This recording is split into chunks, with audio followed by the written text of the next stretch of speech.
Welcome to Sheela kitchen అండి. ఈరోజు ఈ శనగల కూర రెసిపీ మీతోటైతే షేర్ అయితే చేసుకుంటున్నాను. పూరి లెంబడి చాలా బాగుంటుంది, చపాతీ లెంబడి హెల్దీ అండి, పిల్లలకి పెద్దోళ్ళకి పెడితే. దీని ప్రాసెస్ ఎలా చేస్తున్నానో చూపిస్తాను. ప్యాన్లో అయితే కొద్దిగా నూనె అయితే పోసుకున్నాను, కొద్దిగా ఆయిల్ ఎక్కువ పోసుకోవాలండి. 2 ఆనియన్ ఏమో మిక్సీ పట్టుకున్నాను. ఈ ఆనియన్ అనేది రెడ్గా ఫ్రై అయిపోవాలండి, అప్పుడు మనకి టేస్ట్ అనేది కర్రీలో అప్పుడే వస్తుంది.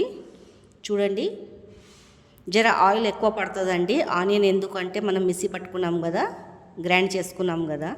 తర్వాత అల్లం పేస్ట్ వేసుకోవాలా. ఈ అల్లం పేస్టు, ఈ ఆనియను మంచిగా బ్రౌన్ కలర్లో అయితే వచ్చేయాలండి.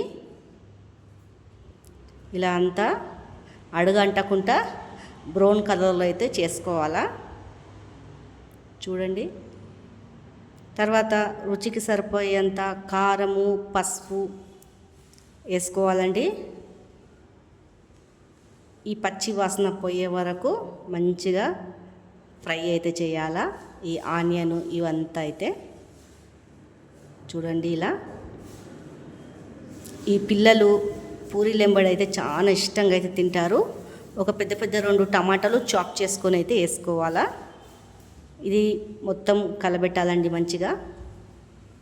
చూడండి, ఈ టమాటాలు వేసేసాక కొద్దిగా మీడియం దాని మీదనే ఉడికియాలా, ఎందుకంటే మాడిపోతుంది. తర్వాత మనకు సాల్ట్, మన రుచికి సరిపోయేంత సాల్ట్ వేసుకోవాలా.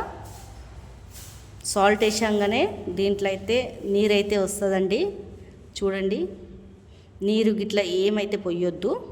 తర్వాత శనగలు ఉడకపెట్టినాయి దీంట్లో అయితే వేసుకోవాలా. చూడండి,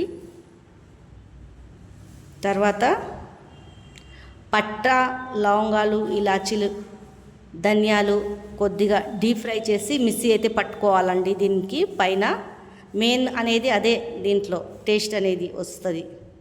చూడండి, తర్వాత ఈ ఉడకపెట్టిన నీళ్ళే దీంట్లో మనకు ఎంత కావాలో అంత వేసుకోవచ్చండి.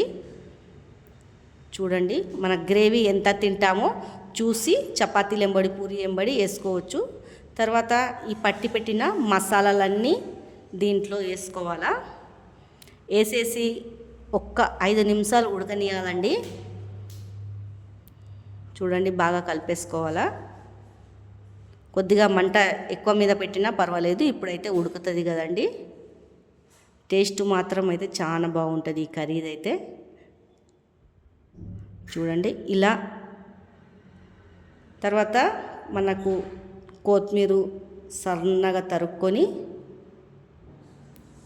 పైనుంచి అయితే వేసేసుకోవాలా. చూడండి, కర్రీ అయితే రెడీ అయిపోయింది. పైనుంచి అయితే కొత్తిమీర అయితే వేసేసుకుంటున్నాను. టేస్టీగా చాలా బాగుంటుంది. సింపుల్గా 10 నిమిషాల్లో అయితే రెడీ అయిపోతుంది. మీకు ఈ వీడియో నచ్చినట్లయితే కామెంట్ చేయండి.